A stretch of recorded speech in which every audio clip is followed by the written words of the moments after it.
સુરતમાં અશ્વિની કુમાર ફૂલપાડા વિસ્તારમાં રામનવમીના એક દિવસ પહેલા જ એક મંદિરમાંથી હનુમાનજીની પ્રતિમા ખંડિત કરવામાં આવી છે।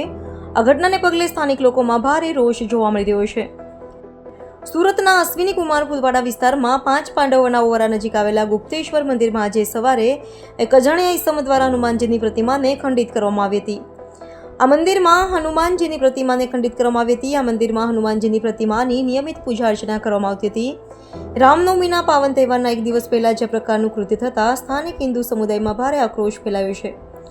લોકો પ્રતિમા ખંડિત કરનાર વ્યક્તિ સામે કડક કાર્યવાહી કરવાની માંગ કરી રહ્યા છે। ઘટનાની જાણ થતાં જ સ્થાનિક પોલીસ ઘટના સ્થળે પહોંચી ગઈ હતી અને તપાસ શરૂ કરી હતી। પોલીસે આસપાસના સીસીટીવી ફૂટેજ ચકાસવાની કાર્યવાહી હાથ ધરી છે, જેથી પ્રતિમા ખંડિત કરનાર ઈસમને ઓળખ કરી શકાય।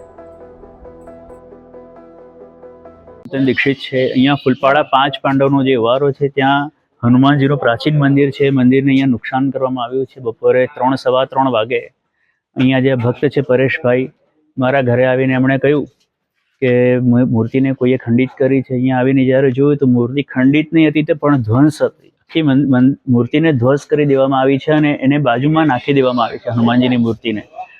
અને મને આની પછાડીનો ઉદ્દેશ્ય કોઈ એવો નથી લાગતો કે કોઈ દારૂડિયા વ્યક્તિએ કરી નાખ્યું હોય કે કોઈનાથી ભૂલમાં થયું હોય એવું નથી લાગતું, કારણ કે મૂર્તિ ત્યાં નથી પડી, મૂર્તિને ઉચકીને ફેંકવામાં આવી છે। એટલે કોઈ અસામાજિક તત્વનું કાર્ય કરતા કોઈ લાંબી કોઈ ગણતરી સાથે કોઈએ કર્યું હોય એવું લાગે છે। કાલે રામનવમીનો ઉત્સવ છે, નવરાત્રિ ચાલી રહેલા છે અને આપણે જાણીએ છીએ હમણાં વકફ બોર્ડનું પણ ચાલે છે, એટલે કોઈએ કોઈ ઉદ્દેશ્યથી આ કર્યું હોય એવું લાગે છે। શાંતિ દોડવા માટે, ભાઈચારાને ક્ષતિ પહોંચાડવા માટે કર્યું હોય એવું લાગે છે। શું માંગ છે? બસ કડકથી કડક પગલાં લેવા જોઈએ। અત્યારે અમે પોલીસને જાણ કરી છે, એ લોકો આવી ગયા છે। અમે અત્યારે FIR ઓફિશિયલી લોન્ચ કરીએ છીએ અને કડકથી કડક પગલાં લેવા જોઈએ। અમારાથી જે પણ થશે એટલા એવિડન્સીસ આપીશું। બાકીનું કાર્ય પોલીસ કડક પગલાં કરે એવી માંગણી છે અમારી।